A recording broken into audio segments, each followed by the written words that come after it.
Алма ертегісі. Қоңыр күз мезгілі еді. Ағаштың жапырақтары түсіп, тек жабайы алма ағашының басында жалғыз алма қалыпты.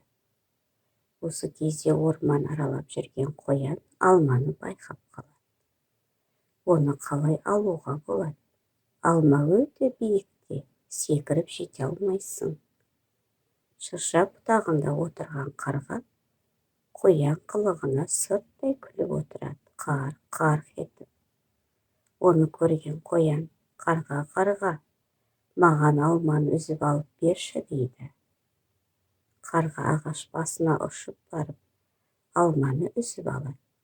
Бірақ алманы тұмсығымен қармап ұстай алмай, жерге түсіріп алады. Рахмет саған, қарға, деді де қоян алманы жерден көрмек болады. Ал жерге түскен алма жаны бардай дыбыс шығарып, қозғалып жүгіре жөнеледі. Бұл қалай? Қорқып кеткен қоян ағаш алмасының түбінде ұйықтап жатқан кірпінің тікеніне құлағанын түсінеді. Кірпі, тоқта деп айқайлайды. Менің алмамды қайда алып бара жатырсың? Ал кірпі болса кідірместен, бұл менің алмам, ол төбеден құлады, ал мен болсам оны ұстап алдым дейді. Қоян да қояр емес, алмамды қайтар, оны тапқан мен деп таласып жатқанда, қоян мен кірпіге қарға келіп қосылады.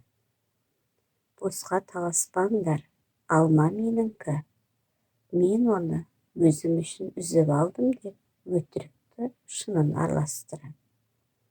Олар бір-бірімен түсіне алмай, алманы әрі тартып, бері тартып, орман іші айқай-шу болып кетеді.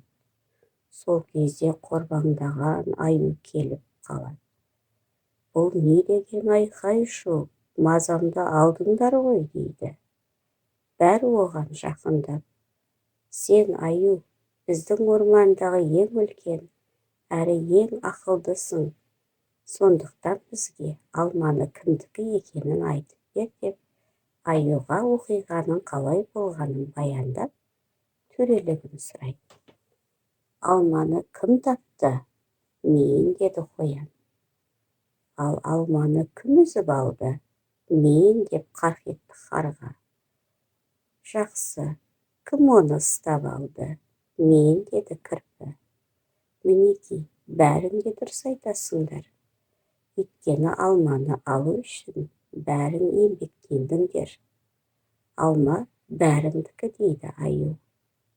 Мұнда бір алма ғана ғой, дейді кірпі қоян. Қарға түк түсінбейді. Бұл алманы теңдей бөліп, әрқайсысын бір бөлігінен алыңдар, дейді аю.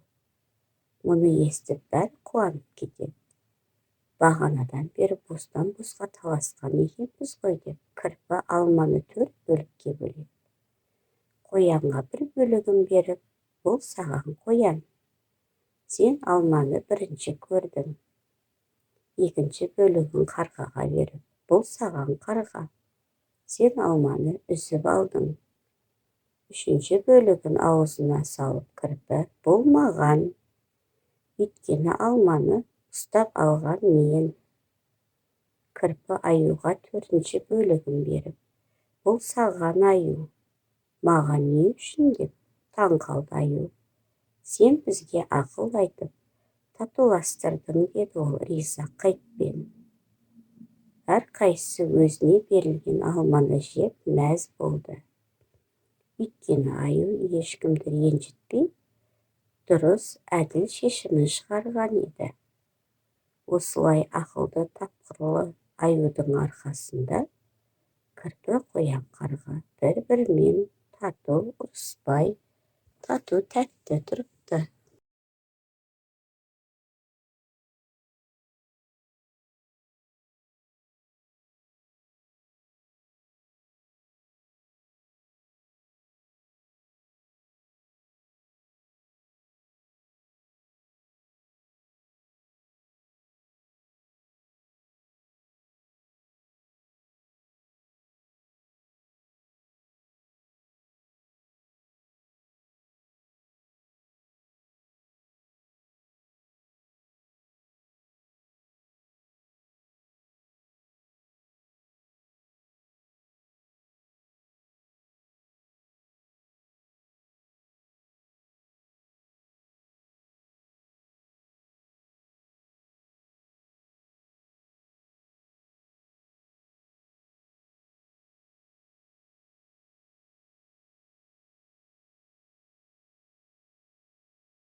ұшып кетеді.